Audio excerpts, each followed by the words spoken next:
ಇರುತ್ತೆ, ಅವ್ರೇನ್ ಮಾಡ್ತಾರೆ, ಅವ್ರು ಬೇರೆ ಒಂಥರ ಕೇಂದ್ರೀಕೃತವಾಗಿರುತ್ತೆ. ನಮ್ಮಲ್ಲಿ ಇಲ್ಲಿ ನಾವು ಸಂಸ್ಕಾರಕ್ಕೆ ಹೆಚ್ಚು ಒತ್ತು ಕೊಟ್ಟು ಮಾಡುವಂತಹ ಶಿಬಿರ.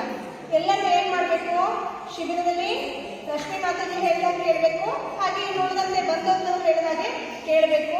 ಎಲ್ಲರೂ ಪೂರ್ಣ ಶಿಬಿರದಲ್ಲಿ ಏನೇನು ಕಲಿಸ್ತಾರೆ ಎಲ್ಲದನ್ನ ಆಸಕ್ತಿಯಿಂದ ಕಲಿಬೇಕು. ಅದೇ ಅಲ್ವಾ ನಮ್ಮ ಆಸೆ. ಎಷ್ಟು ಕಷ್ಟಪಟ್ಟೆಲ್ಲ ಕಲಿಸಿರ್ತಾರೆ, ಎಲ್ಲದನ್ನು ಚಂದ ಮಾಡಿ ಕಲಿಬೇಕು. ಸ್ಕೂಲ್ ಎಲ್ಲ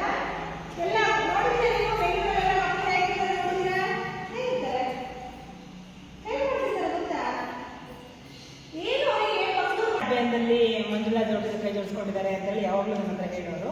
ಅವರು ತುಂಬ ಆ್ಯಕ್ಟಿವ್ ಆಗಿ ಅವ್ರಿಗೆ ಸಪೋರ್ಟ್ ಮಾಡಿದ್ರು ಅಂತ ನಿಮ್ಮ ಬಗ್ಗೆ ತುಂಬ ಹೇಳಿದ್ರು.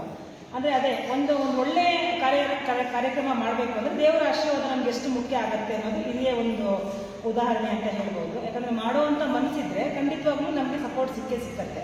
ಆ ಸಿಕ್ಕಿರೋ ಸಪೋರ್ಟಲ್ಲಿ ಅದನ್ನ ಜೋಡಿಸ್ಕೊಂಡು ಮಾಡೋದು ನಮ್ಮ ಒಂದು ಟ್ಯಾಲೆಂಟಿಗೆ ಬಿಡುತ್ತೆ. ಹೆಸರೇ ಹೇಳೋವಾಗೆ ಬಾಲ ಸಂಸ್ಕಾರ, ಬಾಲ್ಯದಿಂದನೇ ಸಂಸ್ಕಾರ. ಈಗ ನಾವು ಒಂದು ಗಿಡ ನೆಟ್ಟರೆ ಅದಕ್ಕೆ ಬುಡಕ್ಕೆ ನಾವು ಗೊಬ್ಬರ ಹಾಕಬೇಕು, ಬುಡಕ್ಕೆ ನಾವು ನೀರು ಹಾಕಬೇಕು. ಅದು ಮರಕ್ಕೆ ಹೋಗಿ ನೀರು ಹಾಕಿ ಗೊಬ್ಬರ ಹಾಕಿ ಮರದ ಮೇಲ್ಗಡೆ ಹಾಕಿದ್ರೆ ಆಗೋದಿಲ್ಲ.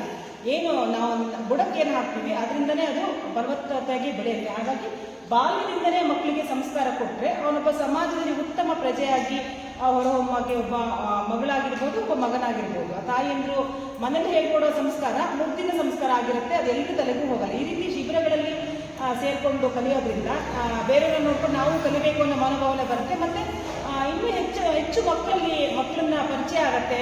ನಾವು ಮಕ್ಕಳ ಜೊತೆಗೆ ನಾವು ಸಮಾಜದಲ್ಲಿ ಹೇಗೆ ಬೆರಿಬೇಕು ಅನ್ನೋದನ್ನ